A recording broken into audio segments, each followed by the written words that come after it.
නියෝජ්‍ය කතානායකතුමනි ඔබතුමා විශේෂයෙන්ම දන්නවා අධ්‍යාපනයේ තියෙන වටිනාකම.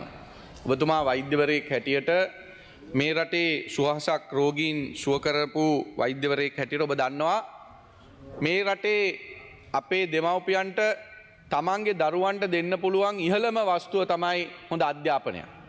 ලෝකේ ජය ගන්න පුළුවන් ගරු නියෝජ්‍ය කතානායකතුමනි අධ්‍යාපනය තුලින්. දැන් මේ රටේ මේ මොහොතේ මේ තප්පරේ මේ අධ්‍යාපන ප්‍රතිසංස්කරණ කතා කරන මොහොතක තමයි අපි මේ විශේෂයෙන්ම විශ්වවිද්‍යාල පිළිබඳවත් මේ සංශෝධන පිළිබඳවත් ගරු නියෝජ්‍ය කතානායකතුමනි අපි අද දිනේදී මේ විවාද කරන්නේ. මෙහිදී අපිට තියෙන ගැටලුව බවට පත් වෙන්නේ විශේෂයෙන්ම මේ විශ්වවිද්‍යාල පද්ධතිය දේශපාලනීකරණය කරන්නද ආණ්ඩුව කටයුතු කරන්න කියන සාධාරණ සැකය අපිට එනවා. අපිට මේ රටේ විශ්වවිද්‍යාල පද්ධතිය ආරක්ෂා කරගෙන මේ දරුවන්ට නිර්දේශපාලනීකරණය වෙච්ච විශ්වවිද්‍යාල පද්ධතිය ඉගෙන ගැනීමේ උසස් අධ්‍යාපනය ලබා ගැනීමේ අවකාශ අවස්ථාව ලබා දීමේ වගකීම තියෙනවා.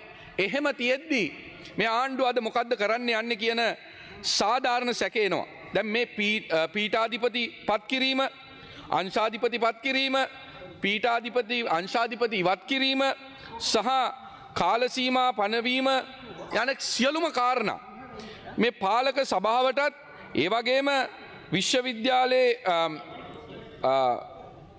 මේ උපකුලපතිවරයාටත් පැවරෙනවා ගරු නියෝජ්‍ය කතානායකතුමනි. දැන් මේ ප්‍රශ්නේදී මේ පාලක සභාව විශේෂයෙන්ම නන් ඇකඩමික්ස්ලා එහෙම නැත්නම් අධ්‍යාපන ශාස්ත්‍රයෙන් පිට කණ්ඩායම ඇතුළත් කිරීම තුලින් යම් ආකාරයේ දේශපාලනීකරණයකට ඒ අය පත්වීම අපිට දකින්න පුළුවන් කියන පූර්ව නිගමනය අපිට කල්පනා වෙනවා. මොකද එහෙම කියන්නේ ගරු නියෝජ්‍ය කතානායකතුමනි විශේෂයෙන්ම උපකුලපතිවරයා පත් කරන්න කටයුතු වෙන්නේ ගරු ජනාධිපතිවරයා හරහා. ඒ වගේම එහිදී අපි දකින්න තියෙන පැහැදිලි ස්ථාවරය තමයි අර මේ රටේ මේ වෙලාවේ සියලුම ආයතන අද දේශපාලනීකරණය වෙමින් පවතිනවා. දැන් උදාහරණයකට ගත්තොත් විගණකාධිපතිවරයා පත් කරන්න මෙච්චර තටමන්නේ දේශපාලන පසුබිමක් තියෙන පුද්ගලයෙක් පත් කරගන්න කියන කාරණේ අද මේ රටේ ඉන්න කුඩා දරුවෙක්ට වුණත් පැහැදිලි වෙලා තියෙන මොහොතකදී ඒ ආකාරයටම තමයි උපකුලපතිවරුන් පත් කරන්න අවශ්‍ය කරන කටයුතු ක්‍රියාත්මක වෙන්නේ. එවැනි තත්ත්වකදී මේ පාලක සභාවට බලය ලැබුණාම ඒකට අවශ්‍ය කරන නිලධාරීන් දේශපාලනීකරණය වුණාම මේ සමස්ත විශ්වවිද්‍යාල පද්ධතියම දේශපාලනීකරණය වීමේ ප්‍රවණතාවයක් තිබෙනවා කියන අනතුරු ඇඟවීම අපි ගරු නියෝජ්‍ය කතානායකතුමනි ප්‍රකාශ කර සිටිනවා. අපි දැක්ක ඉතිහාසයේ දරුවන්ව මේ පාසල් යන එහෙම නැත්නම් විශ්වවිද්‍යාල යන දරුවන්ව දේශපාලනීකරණයට ලක් වුණේ කොහොමද කියලා. විශේෂයෙන්ම නවකවාදය ලබා දීලා ඒ හරහා පන්ති ભેදයක් ගොඩනගලා එක්තරා විදියකට පළවෙනි වසරට එන දරුවන්ට මේ ගෑනු ළමයින්ට අර චීත රෙද්දෙන් ගවුම් ඇඳගෙන එන්න කියලා සරප්පු දාගෙන එන්න කියලා පිරිමි ළමයින්ට සමහර දරුවන්ව ඒ නවකවාදය නිසා මරණයට පත් වෙලා සමහර අය දිවිනසාගෙන ඒ දේශපාලනීකරණය වෙච්ච විශ්වවිද්‍යාල පද්ධතිය සහ උසස් අධ්‍යාපනය අපි දැකලා තියෙනවා.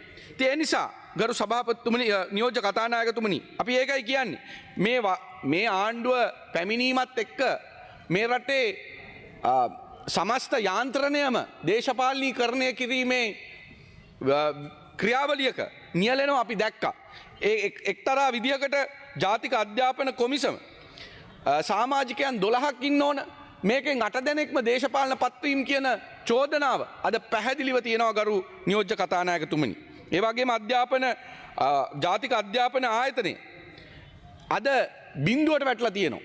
අද මේ අධ්‍යාපනය පිළිබඳව කතා කරනකොට විශේෂයෙන්ම ගරු නියෝජ්‍ය කතානායකතුමනි මේ රටේ අධ්‍යාපන ප්‍රතිසංස්කරණ පිළිබඳව අපිට කතා නොකරම බෑ. අද මේ එක පැත්තකින් අධ්‍යාපනය දේශපාලනීකරණය කරන්න උත්සාහ ගන්නවා. අනිත් පැත්තෙන් පොලිසිය, අනිත් පැත්තෙන් ගරු අධිකරණයට අත ගහනවා. ඒ වගේම නීතිපතිවරයාට අද දේශපාලන බලපෑම් එල්ල වෙමින් පවතිනවා. මේ රටේ අපි ඉතිහාසයේ දැකපු නැති ආකාරයට ගරු නියෝජ්‍ය කතානායකතුමනි දේශපාලන අතපෙවීම් ඇඟිලි ගැසීම් සිදුවමින් පවතිනවා. ඒ විතරක් නෙමෙයි. දැන් මේ ආණ්ඩුව හැම දෙයක්ම අපි දැක්ක රිවර්ස් කරගන්න. හැබැයි මතක තියාගන්න ගරු නියෝජ්‍ය කතානායකතුමනි දැන් මේ රටේ ශාරීරික දඬුවම් පිළිබඳව මේ අය නීතියක් ගෙනාවා සංශෝධනයක් ගෙනාවා. ඒක රිවර්ස් කරගත්තා. අධ්‍යාපන ප්‍රතිසංස්කරණ පිළිබඳව වැඩපිළිවෙලක් ගෙනාවා. ඒක රිවර්ස් කරගත්තා. ඒ වගේම පාසලේ කාලය දීර්ඝ කර ගැනීමේ වැඩපිළිවෙලක් මේ අය යෝජනා කරා. ඒක රිවර්ස් කරගත්තා. 6 ශ්‍රේණියේ අධ්‍යාපන ප්‍රතිසංස්කරණයට පෙළ පොතට අසභ්‍යකරණ ඇතුළත් කරලා අන්තිමට ඒක රිවර්ස් කරගන්න සිදු වුණා. හැබැයි මතක තියාගන්න ගරු නියෝජ්‍ය කතානායකතුමනි අර කොතලාවල විශ්වවිද්‍යාලේ ලාංකික වෛද්‍ය සිසු දරුවන් ඇතුළත් කර ගැනීම වළක්වලා කටයුතු යොදලා තිබුණා. ඒක රිවර්ස් කරගත්තා. මෙහෙම බැලුවාම මේ රටේ අධ්‍යාපන ශ්‍රේෂ්ඨයට මේ අය ගෙනාපු තීරණ කීයක් අද රිවර්ස් කරගත්තද? රිවර්ස් ආණ්ඩුවක් හරියට හරි. රිවර්ස් එකෙන් මට ප්‍රශ්නේ තියෙන්නේ ගරු ඇමතුමා මනෝගණේශ ඇමතුමා මේ ආණ්ඩුව මේ රිවර්ස් එක කියන්නේ මේ රටේ අධ්‍යාපනය. මේ මම කියනවා මේ දැන් අද කල් තියෙනවා මේකත් රිවර්ස් කරගන්න ඉද්දන්නේ. හරි මේ රටේ අධ්‍යාපනය තමයි මේ ආකාරයෙන් පිටිපස්සට ගෙනියන්නේ. ඔබ වෛද්‍යවරයෙක් හැටියට ගරු නියෝජ්‍ය කතානායකතුමනි දන්නවා මේ රටේ මම පටන් ගත්තා වගේ අධ්‍යාපනයට තියෙන වටිනාකම 70%ක් මේ රටේ සාක්ෂරතාවයක් තියෙන සමාජයක් ඉන්නේ. අවුරුදු 75කට සාපයක් ඉල්ලලා බලය ලබාගත් ආණ්ඩුව අද හත් දෙයියනේ වසරක් තුල මේ රටේ මිනිස්සුන්ගේ දරුවන්ගේ දැස් අන්ධ කරලා සාපයක් වෙච්ච ආණ්ඩුවක් බවට පත් වෙලා තියෙනවා. මේක තමයි අපිට තියෙන ප්‍රශ්නේ. මොකද මේ රටේ අධ්‍යාපන ශේෂ්ත්‍රය ගත්තාම ඔබ දන්නවා අපිට තියෙන ලොකුම සම්පත තමයි මානව සම්පත. මේ මානව සම්පත දියුණු කරලා ලෝකෙට අරින්න පුළුවන් අවකාශය තියෙන්නේ ගරු නියෝජ්‍ය කතානායකතුමනි හොඳ අධ්‍යාපනයක් අපේ දරුවන්ට දුන්නොත් ඒ තියෙන අවකාශය තමයි ගරු නියෝජ්‍ය කතානායකතුමනි අපේ දරුවන්ගේ මේ ආණ්ඩුව උදුරගන්නේ. දැන් 2025 11 19 මේගොල්ලෝ සර්කියුල එකක් ගන්නවා. ඩිග්‍රී අවෝඩින් ඉන්ස්ටිටියුෂන්ස් වලට. ඒකේ 2.3 category 3 එක. Degree awarding institutes that have not yet undergone a periodic institutional review කියන මේ category එකේ. These DAIS may propose only new degree programs per year until their first periodic review is completed and passed. දැන් නියෝජ්‍ය කතානායකතුමනි මේක මේ සර්කියුල එක හැටියට ගත්තොත් විශ්වවිද්‍යාලයක් පෞද්ගලික විශ්වවිද්‍යාලයකට තමන්ගේ ඒ ඩිග්‍රී අවෝඩ් කරන්න එක අවුරුද්දකට එකක් පුළුවන් වෙන්නේ. ඒ කියන්නේ ඩිග්‍රී අවෝඩ් කරන්න 5ක් ගන්නවා නම් අවුරුදු 5ක් යනවා. ඒ වෙලාව ගරු නියෝජ්‍ය කතානායකතුමනි ඒ වෙලාවත් මේ සර්කියුල එකේ 2.1 කැටගරි එකේ degree awarding institutions that have successfully completed periodic institutional review.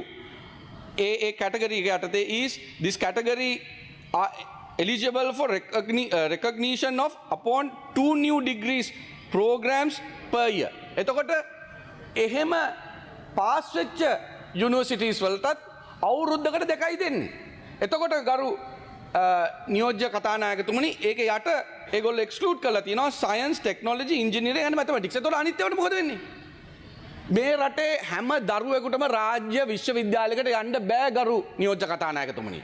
එතකොට මොකද්ද වෙන්නේ? අනිත් ළමයි S3ක් සහිතව A level පාස් වෙන හැම ළමයාටම අයිතියක් තියෙනවා විශ්වවිද්‍යාලයකට යන්න. එතකොට ඔප්ෂන් දෙකයි තියෙන්නේ. එකක් රටින් පිට යන්න ඕනේ. මේ රටේ ඩොලර් ටික නාස්ති කරලා ඉඩකඩම් විකුණලා දෙමව්පියෝ නායකාරයෝ බවට පත් වෙලා එක්ක රටින් යන්න ඕනේ. දෙක මොකද්ද තියෙන්නේ? මේ රටේ තියෙන විශ්වවිද්‍යාල ලොකු මේ රොයල්ටි ෆී එකක් ගෙවලා ලෝකේ තියෙන වෙනත් විශ්වවිද්‍යාල වලින් ඒ ඩිග්‍රී අවෝඩ් කරනවා. එතන ඒකට යන්න ඕනේ. මේ දෙකෙන්ම රටේ විදේශ විනිමය තමයි අපිට අහිමි වෙන්නේ. එතකොට ගරු නියෝජ්‍ය කතානායකතුමනි අපේ රටේ අහිංසක දරුවන්ගේ ඉගෙන ගැනීමේ අයිතිය නෙමෙයිද මේ අහිමි වෙන්නේ කියන ප්‍රශ්නේ අපි අහනවා. ඒ වගේම විශේෂයෙන්ම මේ අධ්‍යාපන ප්‍රතිසංස්කරණ ගැන කතා කරනකොට මේ Sunday Observer පත්තරේ 18 වෙනිදා ගිය ආටිකල් එකක් මම කියන්නේ මේ interim report on grade 6 module this week. එතකොට මේ සතිය අද 23 මේ interim report එක පාර්ලිමේන්තුවට ඉදිරිපත් කරලා තියෙනවද? නෑ. ඒ විතරක් නෙමෙයි. CID determine legal action under penal code. එතකොට දැන් මේ ආණ්ඩුවේ മന്ത്രിවරු අපි දැක්ක ඊයේ දිනේදී කියනවා එක පොතක එක පිටුවක එක අකුරක තිබුණු ප්‍රශ්නයක් කියලා. එහෙනම් මොකටද මේ පීනල් කෝඩ් එක නඩු දාන්නේ? නීතිය ක්‍රියාත්මක කරන්නේ. ගරු නියෝජ්‍ය කතානායකතුමනි මේ ආණ්ඩුව අපෝසත් වෙලා තියෙනවා මෙච්චර ම්ලේච්ඡ ක්‍රියාවලියක් කරපු කුඩා දරුවන්ගේ පොතට මේ වගේ අසභ්‍ය වෙබ්සයිට් එකක් දාපු පුද්ගලයන්ව හෙළිදරව් කරලා නීතිය ක්‍රියාත්මක කරන්න අද අපෝසත් වෙලා තියෙනවා. මේ ආණ්ඩුව කොහොමද පාස්කු ප්‍රහාරයේ මහ මොලකරු අල්ලන්නේ? මේ අසභ්‍යකරණයේ මහ මොලකරු අල්ල ගන්න බැරුව ගරු නියෝජ්‍ය කතානායකතුමනි. අද රටේ දරුවන්ට පළවෙනි පන්තිය පටන් ගන්නවා 29 වෙනිදා. පාසල් 150කට කම්පියුටර් නැහැ. ස්මාර්ට් ටීවී නැහැ. අපේ නායකතුමා සජිත් ප්‍රේමදාස මහත්තයා පාසලක් ගහන ගිහලා සූරු පන්ති කාමර ලබා දෙනකොට අපිට hina වුණා. හරි අද මොකද වෙලා තියෙන්නේ? ඒ hina වෙච්ච අයට ඇඬිලා තියෙනවා මේ රටේ දරුවන්ට ගරු නියෝජ්‍ය කතානායකතුමනි ඉගෙන ගන්න අවශ්‍ය කරන ස්මාර්ට් ටීවී ටික නැහැ. ඒ විතරක් නෙමෙයි ඉන්ටර්නෙට් නැහැ. ඒ වගේම මේ ඉදිරිපත් කරලා තියෙන අධ්‍යාපන ප්‍රතිසංස්කරණයයි කියා ගත්ත ක්‍රමවේදේ එක ටර්ම් එක විතරයි පොත් අච්චු ගහලා තියෙන්නේ. ගුරුවරු ට්‍රේන් කරලා තියෙන එක ටර්ම් එක විතරයි. අපිට තියෙන වේදනාව මේ රටේ දරුවෝ වෙනුවෙන් මේ ආණ්ඩුව කරන්නා වූ මේ ක්‍රියාවලිය පිළිබඳව අපිට තියෙන වේදනාව. ඒ නිසා අපි ගෞරවයෙන් ඉල්ලා සිටිනවා හරියට මේ ප්‍රතිසංස්කරණ කරලා මේ රටේ දරුවන්ගේ දැස් නිරාවරණය කරන්න ලෝකෙට කියන ඉල්ලීම කරනවා. ඒ විතරක් නෙමෙයි මම තප්පරෙන් මේ කියලා ඉවර කරනවා. ලෝකේ ගත්තොත් ප්‍රංශයේ එංගලන්තයේ ඕස්ට්‍රේලියාවේ අද යුරෝපේ රටවල් වල ඇමරිකාවෙත් ෆ්ලොරිඩා වගේ ප්‍රාන්තවල අද ෆෝන් එක එහෙම නැත්නම් මේ බ්ලූ ස්ක්‍රීන් එක අද ඉවත් කරලා තියෙනවා දරුවන්ගේ අධ්‍යාපනයට බාධාවක් වෙනවා කියලා. අවුරුදු 16 ළමයින්ට අද සෝෂල් මීඩියා සහ ඒ වගේ මේ චැට් කරන මේ සිස්ටම්ස් ලබා දෙන්නේ නැහැ. ලබා දෙන්නේ නැහැ. එහෙම තියෙනකොට අර බඩී දාන එකේ කිසිම තේරුමක් නැහැ කියන එක මම මේ අවස්ථාවේ මතක් කර දෙනවා. Honorable Leader of the Opposition TJ News ශ්‍රී ලංකා සමග දිගටම රැඳී සිටින්න subscribe කරන්න. අලුත් පුවතක් සමග නැවත හමු වෙන තුරු ඔබට සුබ දවසක්.